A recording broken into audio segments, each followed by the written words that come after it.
Lieber himmlischer Vater, I thank God for this new day of life. ich möchte dir für diesen neuen Tag des Lebens danken. Thank you for this new opportunity to overcome our evil propensities Danke für diese neue Möglichkeit, unsere bösen Neigungen zu überwinden and to repent for our sins.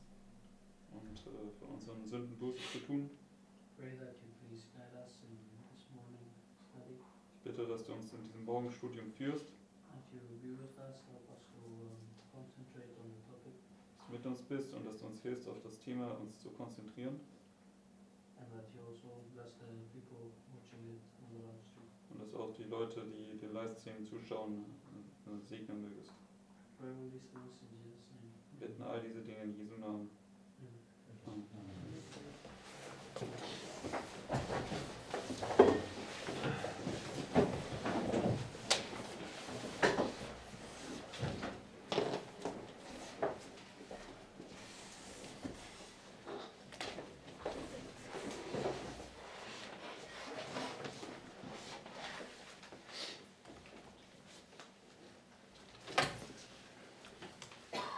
Okay. Let me just post these notes quickly. Ein paar Notizen noch posten.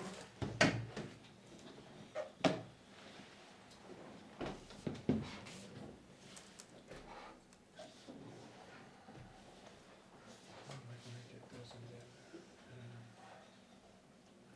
Okay, I'll leave that to this now. So,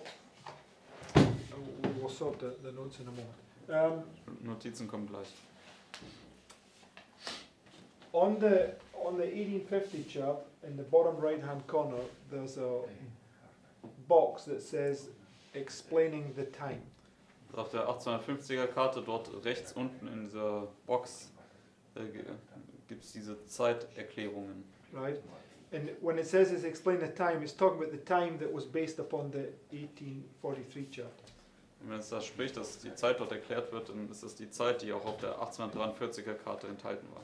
Now, about 3 years ago, we did some presentations on that. Und vor circa 3 Jahren haben wir ein paar Vorträge darüber gemacht. It was based upon Leviticus 25 and 26. Das basierte auf 3. Mose 25 und 26. And I want to revisit this topic, seeing as we're studying the book of Leviticus. Und ich möchte das Thema jetzt nochmal anschauen, weil wir ja momentan das Buch Levitikus studieren. Because as much as we understand the literal time prophecies, Denn so viel wir auch die buchstäblichen Zeitweissagungen verstehen mögen, I don't think that we are fully grasped what those things mean for us. haben wir noch nicht wirklich völlig verstanden, was diese Dinge für uns eigentlich bedeuten. Now, if we believe that the Lord is opening up to us the book of Leviticus at the moment, then He's also going to open up this. Und wenn wir glauben, dass der Herr momentan das Buch Levitikus für uns auftut, dann müssen wir auch glauben, dass er uns eben auch diese Kapitel aus Levitikus auftun wird. So, let me just pull these things up.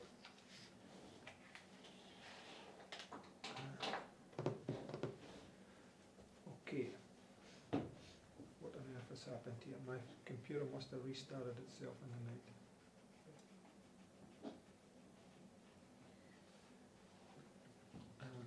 Just give me 1 second. Ich brauche noch eine Sekunde. Okay, I know what it was.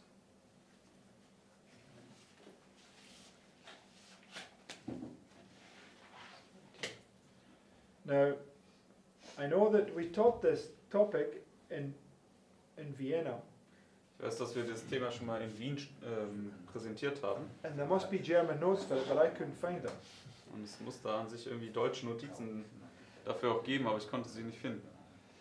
Okay, but let's see if I can.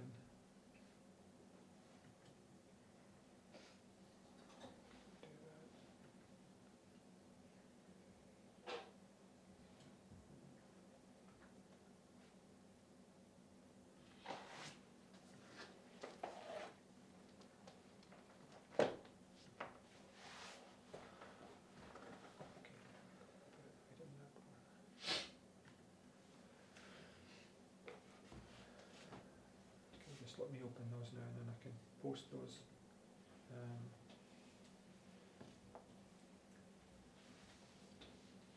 And this morning I'm a bit disorganized because I've spent so much time trying to get this board done that I forgot about. Heute Morgen bin ich vielleicht ein bisschen nicht so gut organisiert, weil ich so viel Zeit hier aufbringen musste, noch die Tafel anzuzeichnen. Dass ich jetzt die Notizen gerade nicht zur Hand habe. Okay, let me just post these first two quotes now, and then we can start reading. Jetzt will ich bereits diese ersten 2 Zitate jetzt posten und dann können wir schon mal anfangen zu lesen.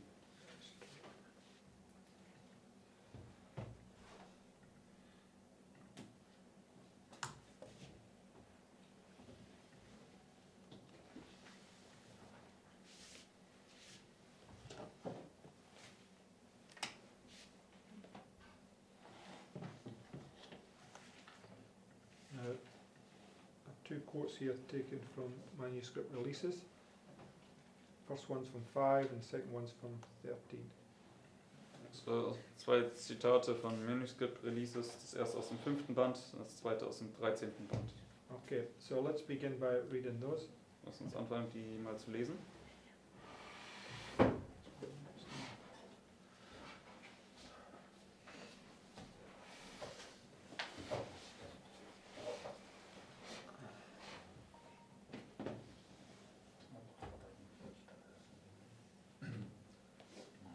Okay, first quote, it says, God showed me the necessity of getting out a chart.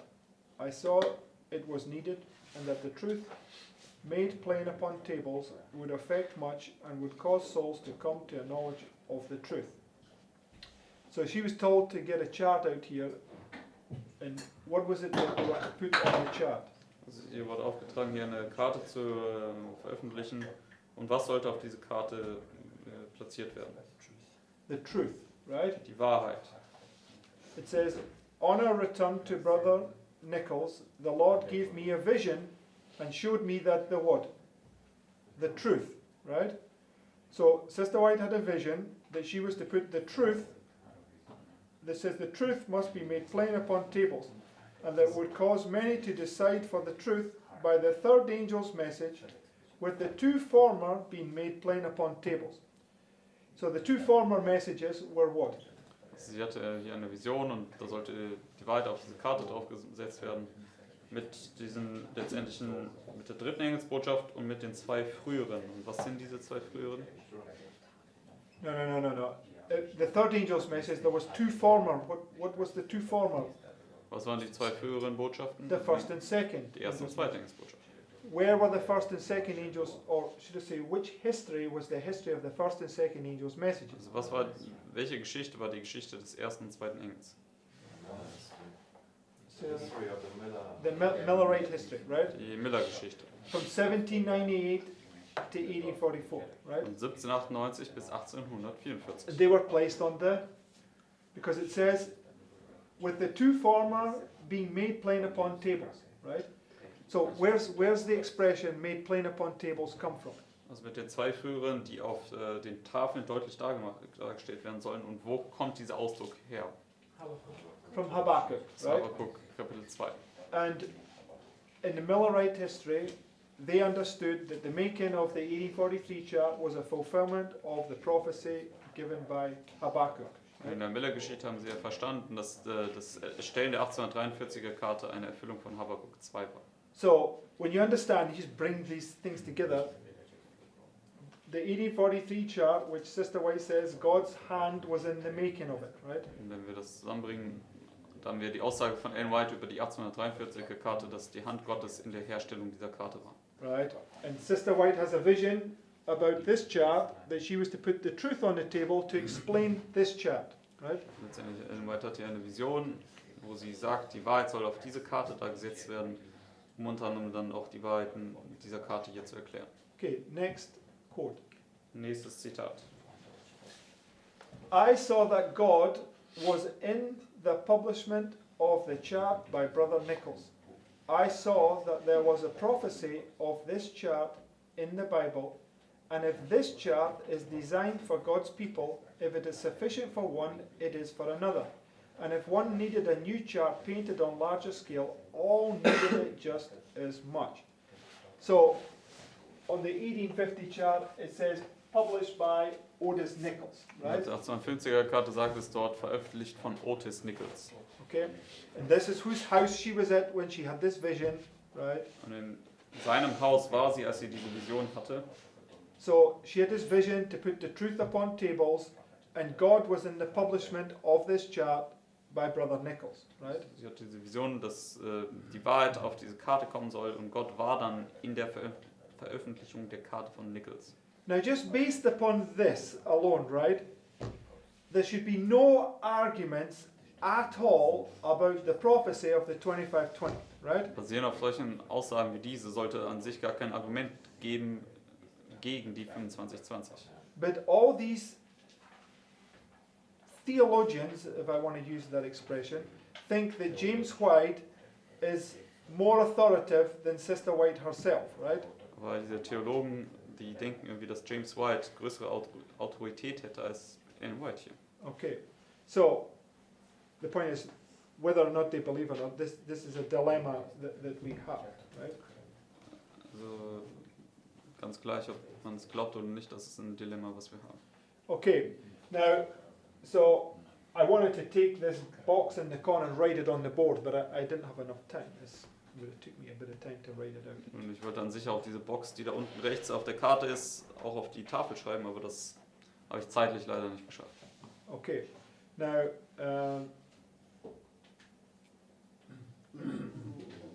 let's begin. Let's just begin by going to Leviticus 25. Lass uns einfach anfangen, indem wir zu 3. Mose 25 gehen. I want to put some things in place.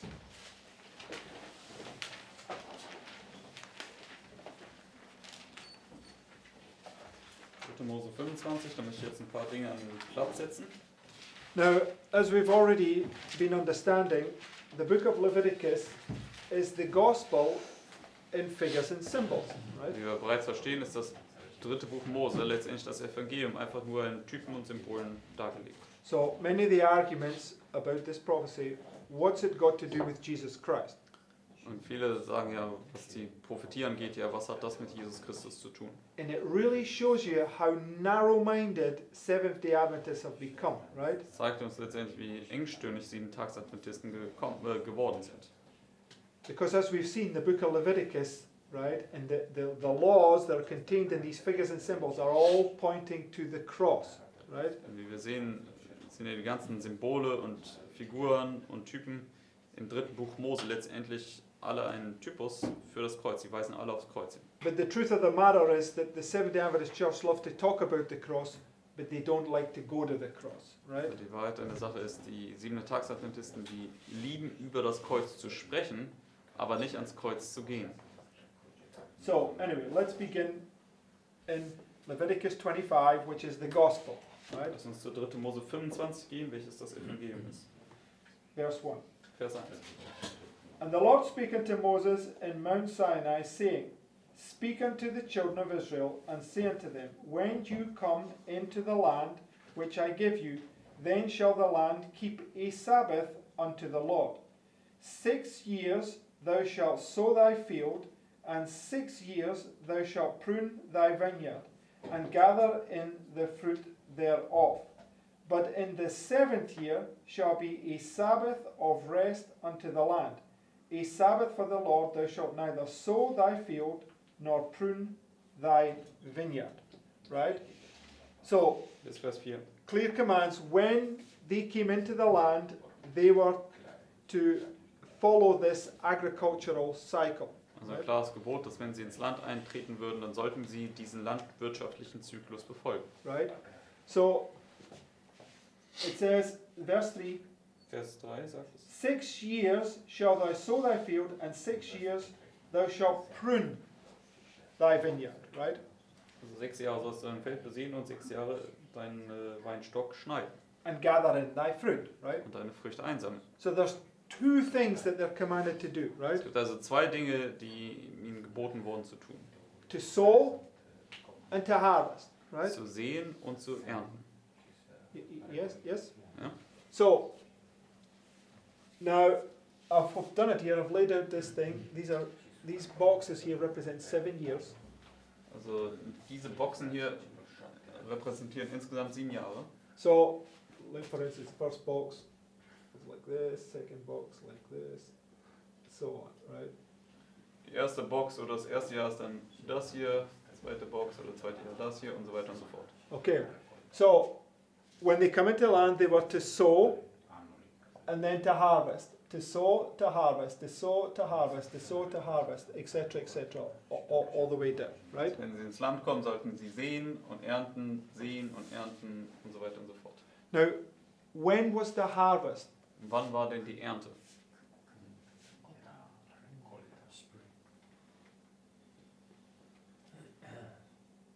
I think you're way. I don't know what you. Was it late summer, right? Just on the borders of the. I mean, the harvest. Oh, so let's say this: the harvest was completed in the fall, right? Also lass uns sagen, die Ernte wurde im Herbst abgeschlossen. Okay. How do we know that? Woher wissen wir das? Yeah, because of the Feast of Tabernacles, Wegen right? dem Laubhüttenfest.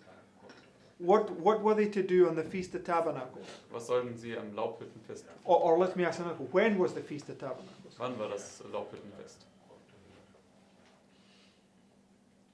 After the harvest.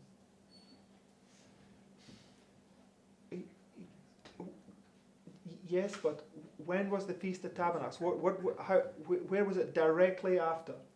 Wonach war es? Was war unmittelbar bevor? The Day of Atonement. Yes. Also, es war direkt nach dem Versöhnungstag. And the Day of Atonement was in what time of the year? Und der Versöhnungstag war in welche Jahreszeit?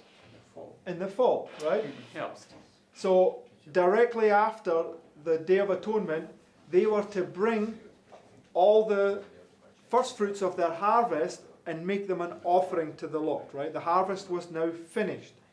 Also direkt nach dem Versöhnungstag sollten sie dann diese Gabe der Ernte darbringen. Die Ernte war jetzt abgeschlossen. So the Feast of Tabernacles was marking this point. The harvest was complete. The sins had been blotted out, and they were bringing all their fruits to offer them to the Lord in thanksgiving, right? Okay, das Laubhüttenfest, der Versöhnungstag war vorbei, die sind ausgetilgt. Und jetzt haben sie die ganzen Früchte gebracht, nachdem die Ernte jetzt beendet war, und haben dem Herrn eine Opfergabe gebracht. So, and you understand this in the Jewish system. Spring was the beginning of the year. Fall was marking, taking you down to the end of the year. Also im jüdischen System, zumindest was die Feste angeht.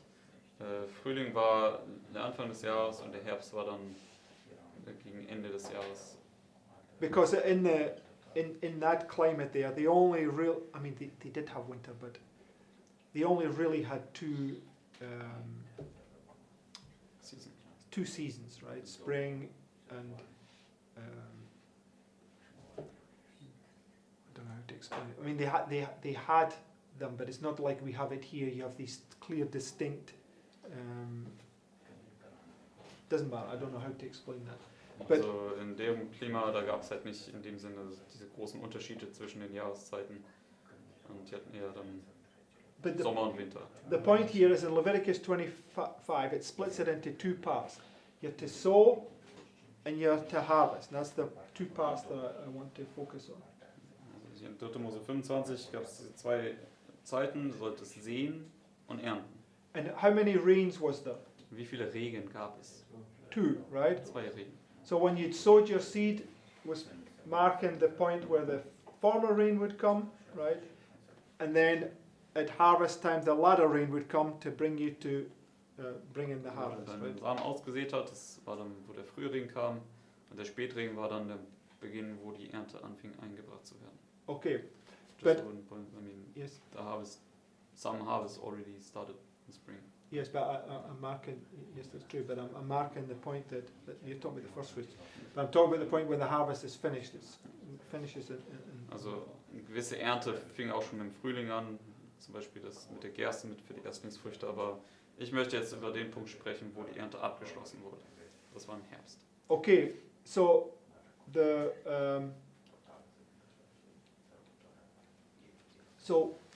where did the what time of year did the former rain fall? Zu welcher Jahreszeit fiel der Frühregen? In the fall. Oh. In the fall. Im Yes. Herbst. So what had to take place? What had to take place before the former rain fell, or at the time the former rain was fall? I guess before, right? Also was muss also kurz vorher passieren, bevor der Frühregen fiel? Gesät werden. The sowing, right?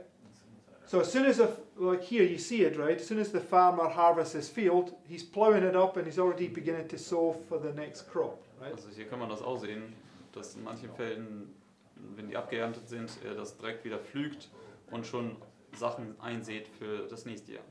Okay, and when you understand when the rain falls and when the sowing time is, it's taking you on a cycle from fall to fall. That's the point that I want us Das to ist understand. letztendlich die Zeit, wo das gesät wird und dann, wo die Ernte abgeschlossen ist, ist letztendlich ein Zyklus von Herbst zu Herbst. Das ist, was ich euch sehen lassen möchte. Okay, so this year that they were to do was going from fall to fall.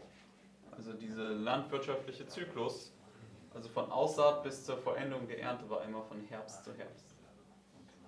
Right? That's what I'm trying to explain. Maybe I'm not doing it so well. But Also F sollte also immer Herbst bis Herbst sein. Das ist, was ich euch zeigen möchte. okay,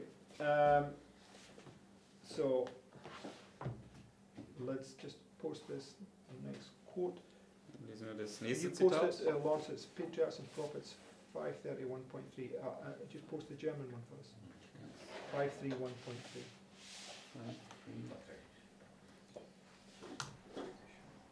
531. 0.3.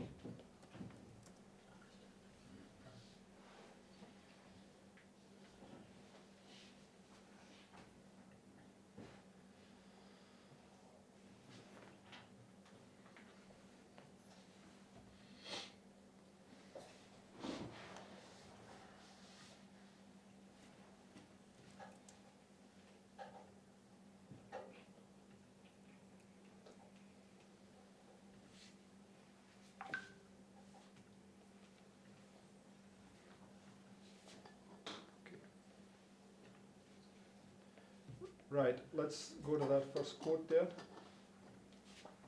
Müssen wir uns hier das erste Zitat anschauen. Yes, the first one has just been posted. Patriarchs and Prophets. It says, every seventh year, special provision was made for the poor. The sabbatical year, as it was called, began at the end of the harvest. So, what's it called? Wie wird das genannt? The sabbatical year, right? Das Sabbatjahr. It begins at the end of harvest. At the seed time, which followed the ingathering, the people were not to sow. They should not dress the vineyard in this. Oh, this is the sabbatical year. So, in the sabbatical year, at the end of harvest, they were not to sow. But what would they have been doing at the end of harvest? Also Kommt ein es. Sabbatjahr, das beginnt mit dem Ende der Ernte. Und was sollen sie aber am Ende der Ernte dann auch wieder tun, gemäß diesem Zitat hier? So, Yeah, they would have been sown because here they're getting instructions that in the sabbatical year they're not to sow. Sie würden dann am Ende der Ernte wieder anfangen zu sehen, aber im Sabbatjahr wurde ihnen dann geboten, in diesem Jahr dann nicht zu sehen. Everybody get what I'm saying, right? Kann jeder nachvollziehen? So was ich just sage? you're just going to the opposite to confirm that they sowed directly after the harvest, right? Also, im normalen Jahr wäre es genau gegensätzlich zum Sabbatjahr. Sie würden also direkt nach dem Ende der Ernte auch wieder neu aussehen. Because it said seed time, which followed the ingathering, and ingathering is tabernacles, right? Also die Erntezeit sollte diese Einbringung folgen und die Einbringung war das Fest der Laubhütten. So in the sabbatical year, they were not to sow, right? Und im Sabbatjahr sollten sie nicht sehen. They should not dress the vineyard in the spring, and they must expect neither harvest nor vintage. Of that which the land produced spontaneously, they might eat while fresh, but they were not to lay up any portion of it in their storehouses. The yield of this year was to be free for the stranger, the fatherless, and the widow, and even for the creatures of the field. Okay? So, just let me quickly post this second bit so we read this next bit.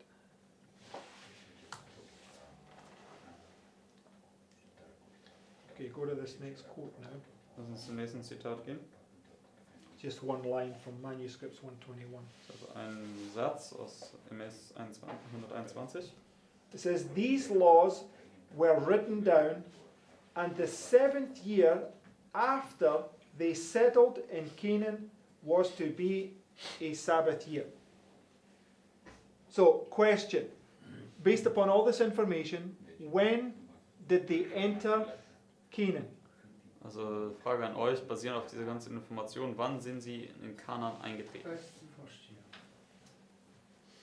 Im ersten Jahr. Wow. In the fall, right? Im Herbst. The year is going from fall to fall, right? They had to count 7 years, right? Weil das Jahr ging ja von Herbst zu Herbst. Right? You ever get the point? Könnt ihr den Punkt verstehen? Because it's very specific. They probably came into the land just directly before this point, right? And as soon as they're set up, they begin sowing their seeds, right? Actually, they entered land in the first month. They did? Yes, it says in Joshua chapter 4. They crossed Jordan on the 10th day of the first month, and then they celebrated the Passover and first fruits. Okay, but they had to conquer all the land first, right? Yes. So, okay, they maybe have literally entered in, but they were not sowing seeds at that time, right? No. Okay, but I'm talking about once because they had to conquer all those things, and they had to be apportioned their land. I mean, they couldn't be apportioned their land while all those enemies are still there. So, okay, that's the point I'm talking about, when they actually physically inherit the land that has been given them. Also sie haben zwar schon den Jordan im ersten Monat überquert, also im Frühling, aber sie mussten ja dann noch letztendlich die Ländereien dort erobern, bevor sie dann letztendlich anfangen konnten, diese Gesetze umzusetzen und auch zu sehen und so weiter und so fort. Because the point is that they have to follow this law. The Lord can't give them a law and them not be able to fulfill it. Also sie mussten ja diese Gesetze befolgen, der Herr konnte ihnen nicht irgendwelche Gesetze geben, und wo sie dann nicht in der Lage wären, die auch zu befolgen.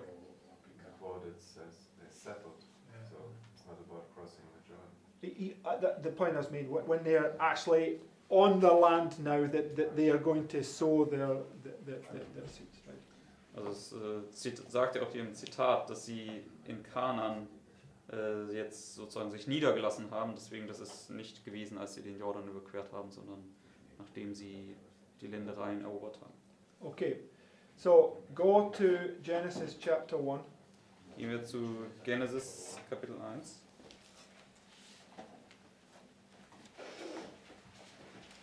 Mose 1. So I've not touched this topic for 3 years, so I mean, I was trying to remember a lot of it last night. So this will come back to us bit by bit. Für 3 Jahre habe ich dieses Thema nicht mehr wirklich betrachtet, und gestern Abend habe ich noch versucht, mich daran zu erinnern, aber es wird mir Stück für Stück wieder einfallen. Okay, so in Genesis 1 and verse 5. In 1. Mose 1, Vers 5. And this is creation week, right? Und das ist die Schöpfungswoche. It says, and God called the light day, and the darkness he called night, and the evening and the morning were what? Abend und Morgen war was? The first day, Der right? erste Tag. How many days was there in creation week? Wie viele Tage gab es in der Schöpfungswoche? 7 days, right? 7 Tage. Okay, and go to Genesis 2 and verse 2. Gehen wir zu Genesis 2, Vers 2. It says, and on the 7th day God ended his work which he had made, and he rested on the 7th day from all his work which he had made. Okay, so the 7th day was a rest. Right? Also, der 7. Tag war eine Ruhe. And the day is apportioned into 2 parts. What's the 2 parts of the day. Und der Tag wird ja in zwei Teile aufgeteilt. Und was sind die zwei Teile eines Tages? Yes, day and night, evening and morning, right? Abend und Morgen. And it tells us here that the days begin at the evening, Das right? sagt uns ja hier, dass die Tage mit dem Abend beginnen. So directly underneath that, we've got the creation week leading down to the seventh day Sabbath. Also hier drunter haben wir direkt hier die Schöpfungswoche, die letztendlich zum Sabbat führt. So we've got first day begins in the evening, right? Evening and morning, evening and morning, evening and morning, leading you down to the seventh day, which was an evening and a morning. Right? Also der erste Tag fängt an mit dem Abend, dann Morgen, Abend, Morgen und so weiter und führt sich dann hinab zum siebten Tag, beginnt mit Abend und einem Morgen dann. Okay, so when we compare these two things, this is 6 years. They were to sow and harvest, and the seventh year was the land was to rest.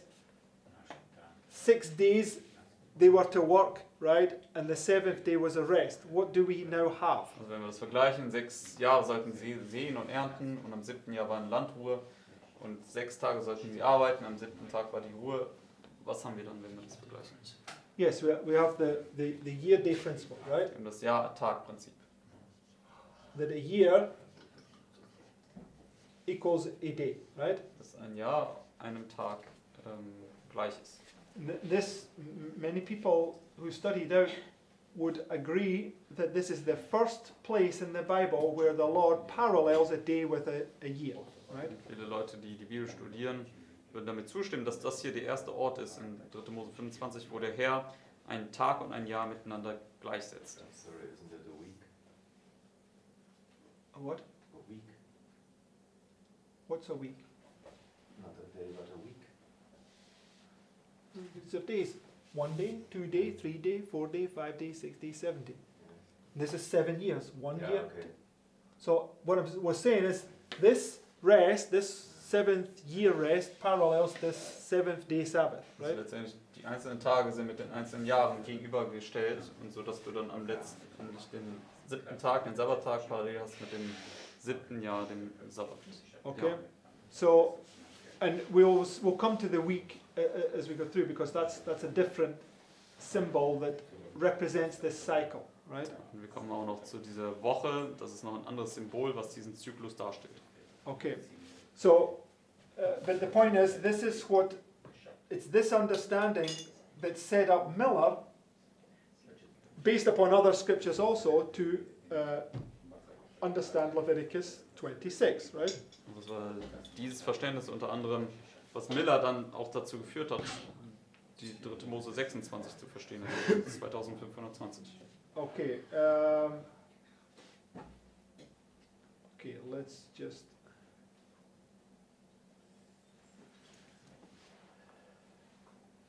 Okay, let's just go back to Leviticus 25. I'll just try to. We'll just look at this morning, and then tomorrow, when I'm a bit more organized, we can go into other things. Lass uns zu 3. Mose 25 zurückgehen und morgen, wenn ich ein bisschen besser organisiert bin, können wir da nochmal zurückgehen und das weiter anschauen. Go to verse 8. 3. Mose 25, Vers 8. It says, "And thou shalt number 7 Sabbaths of years unto thee, 7 times 7 years, and the space of the 7 Sabbaths of years shall be unto thee 49 years." Right? So, when it's talking about this 7-year cycle, they were to count 7 times of these 7-year cycles, right? Also in diesem 7er Zyklus sollten sie also 7 Mal diese 7 Jahre jeweils dann zählen. And 7 times 7 is 49, right? Also 7 mal 7 ist 49. Okay, verse 9. Vers 9. Then shalt thou cause the trumpet of the Jubilee to sound on the 10th day of the 7th month. So what does when's the 10th day of the 7th month? Which Wann? time of year? Wo ist der 10. Tag des 7. Monats? Welche Jahreszeit? The fall, right? Herbst. So it tells you there that it's at the end of the 7-year cycle that the Jubilee trumpet was to sound in the fall, right? Das ist am Ende des Jahreszyklus, im Herbst sollte diese Posaune des Jubeljahres erscheinen. On the Day of Atonement. Und zwar am Versöhnungstag. Ye shall make the trumpet sound throughout all your land, right? So now, last week or maybe the week before, we were looking at bringing things line upon line together. What is this trumpet paralleling with? Letzte Woche haben wir versucht, diese ganzen Dinge Linie auf Linie zusammenzubringen. Womit stand die Posaune parallel?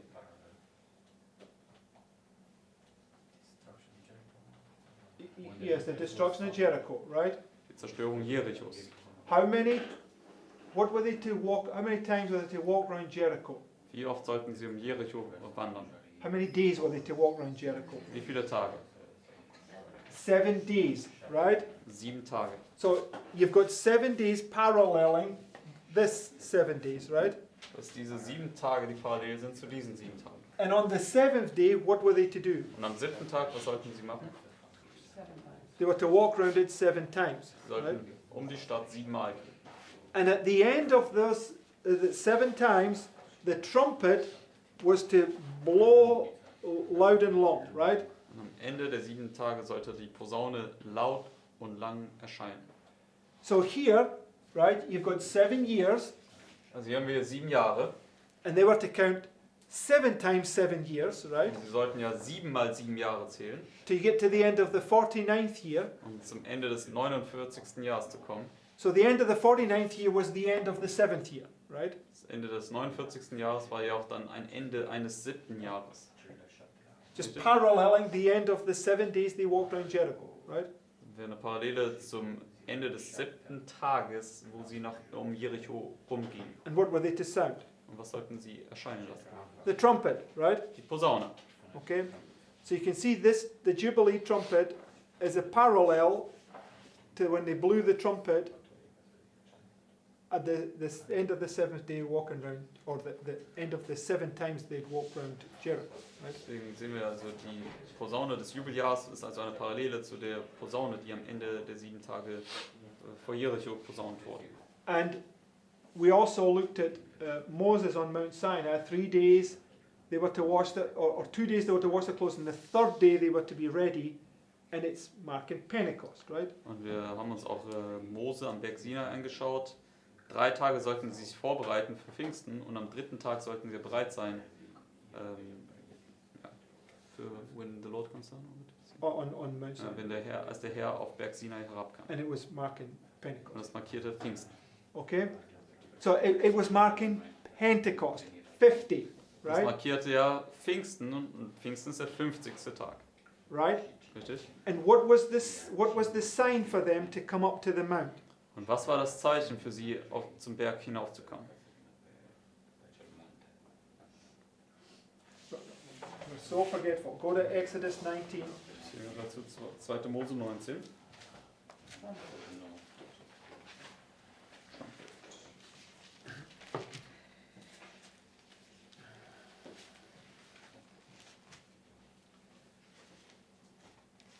Well, let's begin in verse 14. Lass uns in Vers 14 dazu beginnen. And Moses went down from the mount unto the people, and sanctified the people, and they washed their clothes. And he said unto the people, Be ready against the 3rd day, come not at your wives. And it came to pass on the 3rd day in the morning, that there were thunders and lightnings, and a thick cloud upon the mount, and the voice of the trumpet exceeding loud, so that all the people that was in the camp trembled. So, Vers 16. what was the? Did Moses not tell them?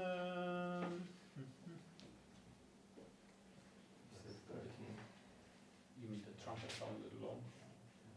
Yeah, there it is, verse 30. Thank you. Vers 30. I knew it was there somewhere. There shall not a hand touch it, but he shall surely be stoned or shot through, whether it be beast or man, shall not live. When the trumpet soundeth long, they shall come up to the mount. Right?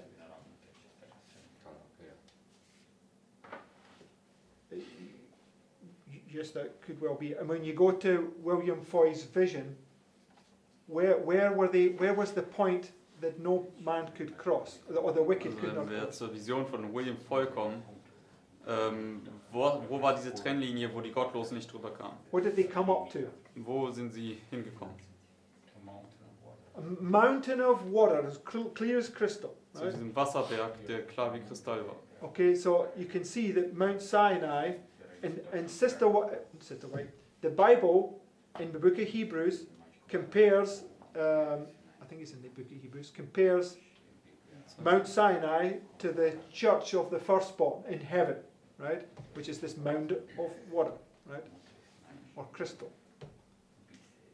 I mean, he compares Mount Sinai, Sinai with Mount Zion. And this Mount Zion is then this church. Yes, but what I'm saying is that in William Foy's vision, the mount that they come to when you read the vision, it's where Christ is standing there and he was on his throne and the Father's there. This is this mount, right? Also im Hebräerbrief vergleicht Paulus dann Berg Sion mit Berg Sinai und das ist letztendlich dieser Wasserberg, der auch in der Vision von William Foy zu sehen ist und das ist letztendlich diese Heiligen im Himmel sind. So the trumpet Sagt Paulus. was sounding on Pentecost, right? Und die Posaune ist an Pfingsten erklungen. Right? Richtig? And now go back to Leviticus 25. Und jetzt zurück zu 3. Mose 25. You see the point that I'm making with this.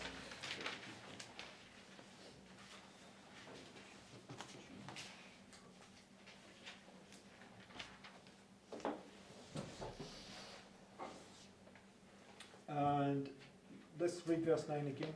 Musst du mal Vers 9 lesen? In fact, let's read verse 8 again. We'll just go Und through lass this. uns nochmal Vers 8 und 9 lesen. And thou shalt number 7 Sabbaths of years unto thee, 7 times 7 years. And the space of the 7 Sabbaths of years shall be unto thee 49 years. Then shall thou cause the trumpet of the Jubilee to sound on the 10th day of the 7th month. In the day of atonement shall ye make the trumpet sound throughout all your land. And ye shall hallow the 50th year and proclaim liberty throughout all the land. What were they to proclaim? Was sollten sie verkündigen in Vers 10? Liberty. What's that pointing to? Befreiung. Worauf weist das jetzt hin?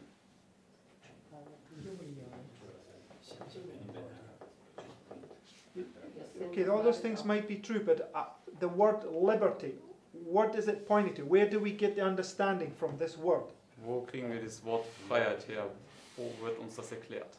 We're just reading the word liberty and thinking, what does liberty mean? I'm not asking what does liberty mean. I'm asking, where have we read that word in the Bible recently? Wo haben wir das Wort in der Bibel kürzlich gelesen? The perfect law of liberty, Das right? vollkommene Gesetz der Freiheit. Okay, so it's talking about this point where you see Christ face to face, right? Das markiert diesen Punkt, wo du Christus von Angesicht zu Angesicht schaust. It's where you get this humbling in the dust experience. Das ist, wo du diese Erfahrung erhältst, in den Staub gedemütigt zu werden. Okay, and so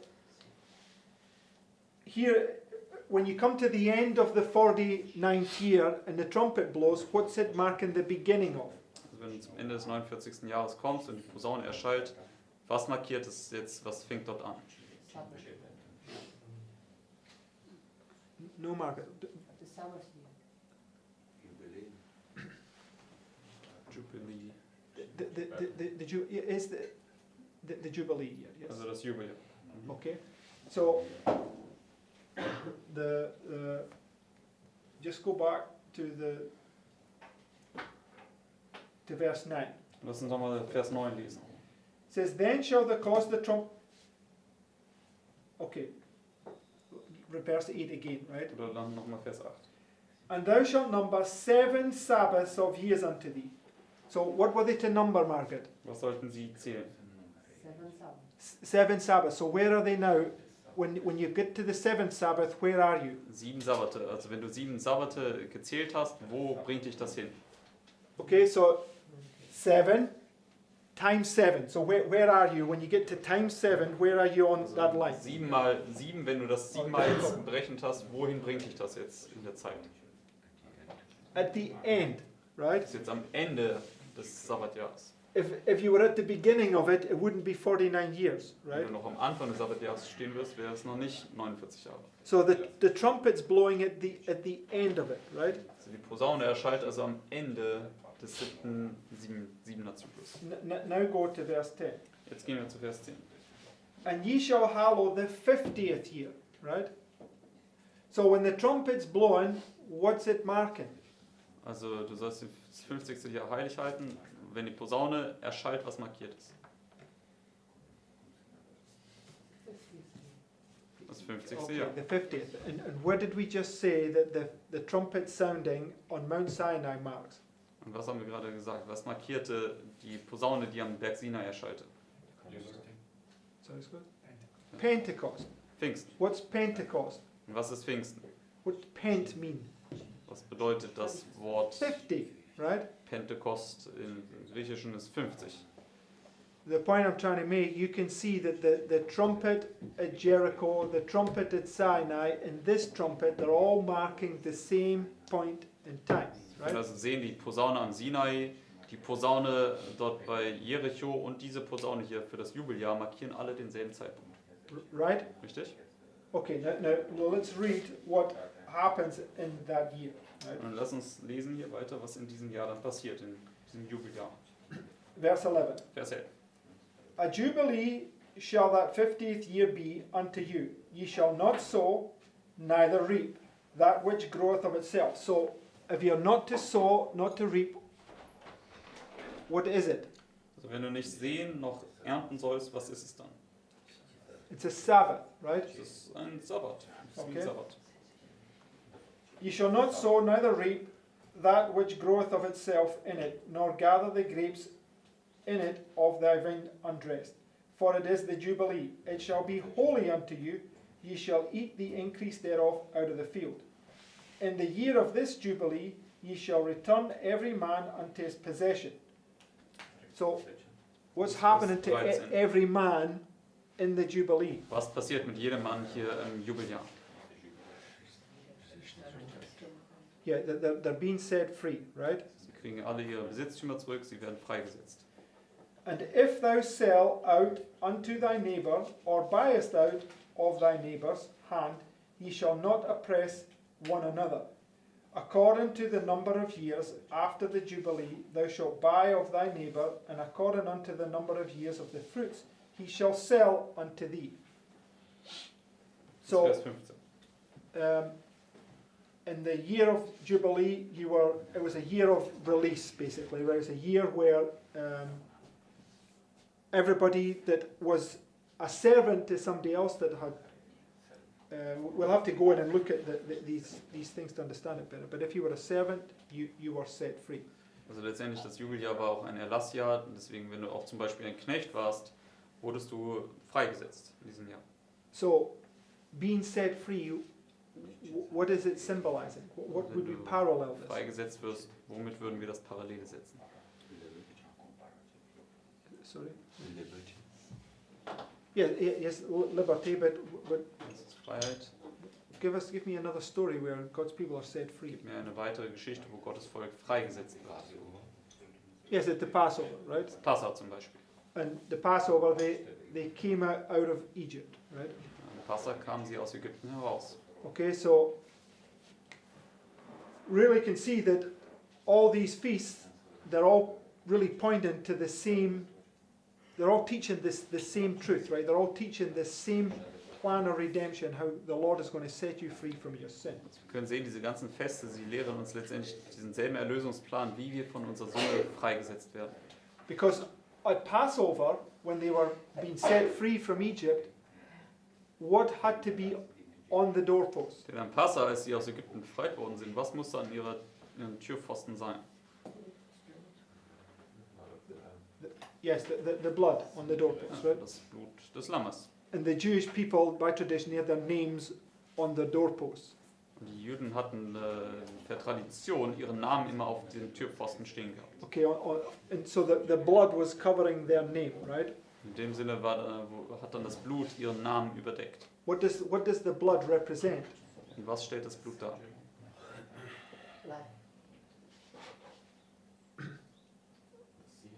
It's the seal, right? Es stellt das Siegel dar. It was a sign that the angels had to, the destroying angel had to see, right? Es war ein Zeichen, was der zerstörerische Engel sehen musste. Because in Ezekiel, go to Ezekiel chapter 9. Wenn wir zu Ezekiel 9 nochmal gehen.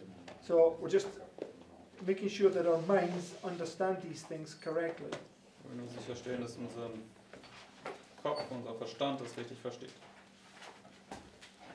Ezekiel 9.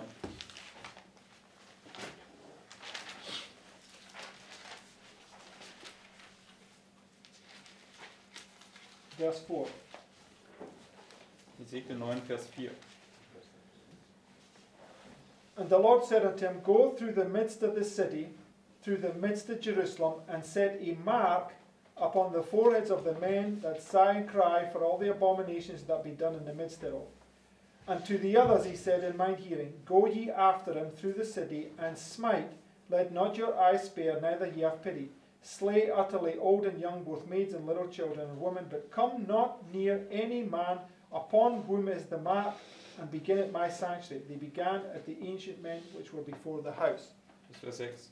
So the 5 men with the slaughter weapon, Sister White tells us, is the destroying angel. 5 Männer mit den Schlachterwaffen, sagt uns Ellen White, ist der zerstörerische Engel.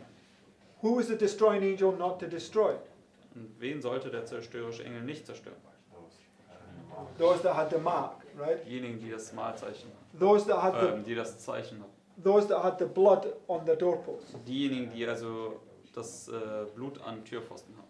And she tells us that the blood on the doorpost is the wedding garment. Und sie sagt uns, das Blut am Türpfosten ist auch das Hochzeitsgewand.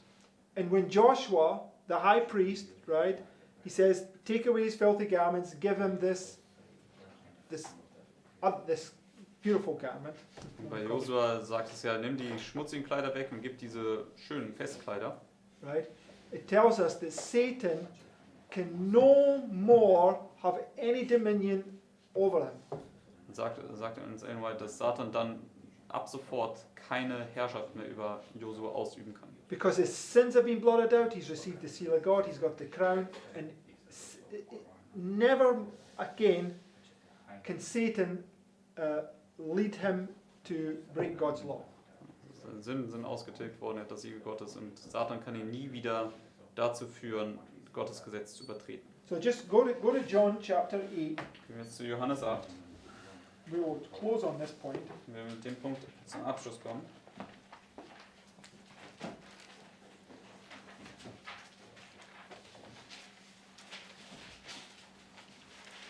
Verse 32.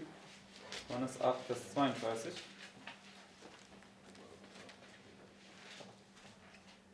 It says, And ye shall know the truth, and the truth shall make you free. Right?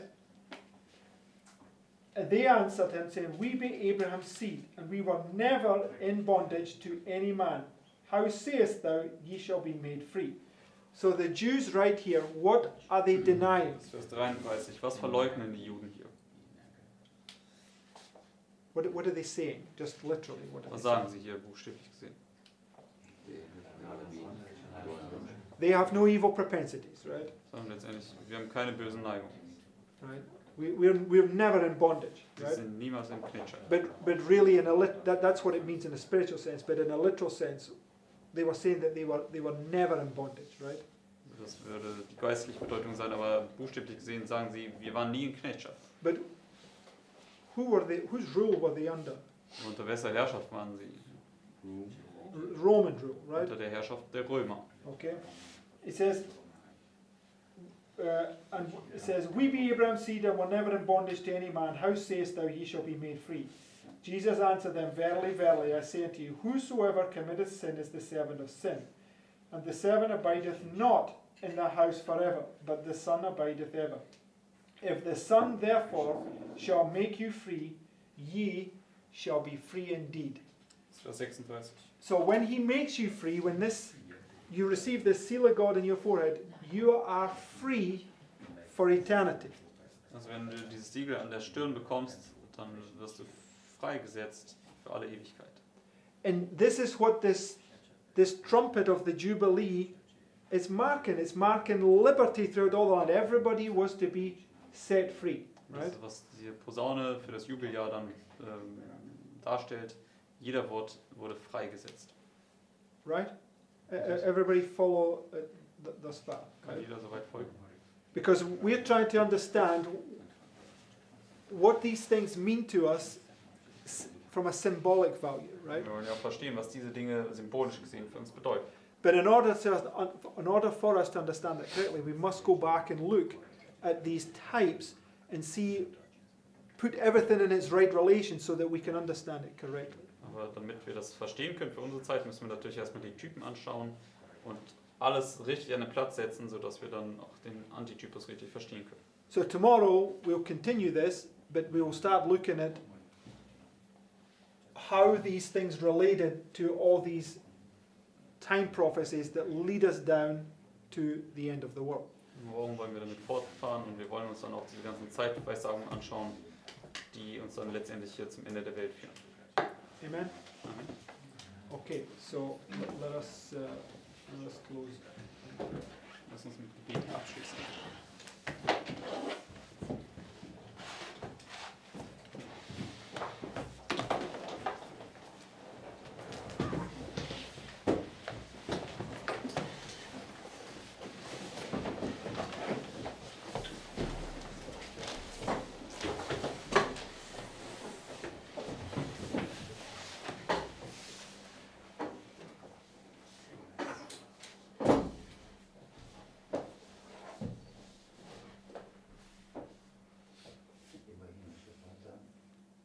Dear Father in heaven, Wir danken dir für diese Morgenstunde.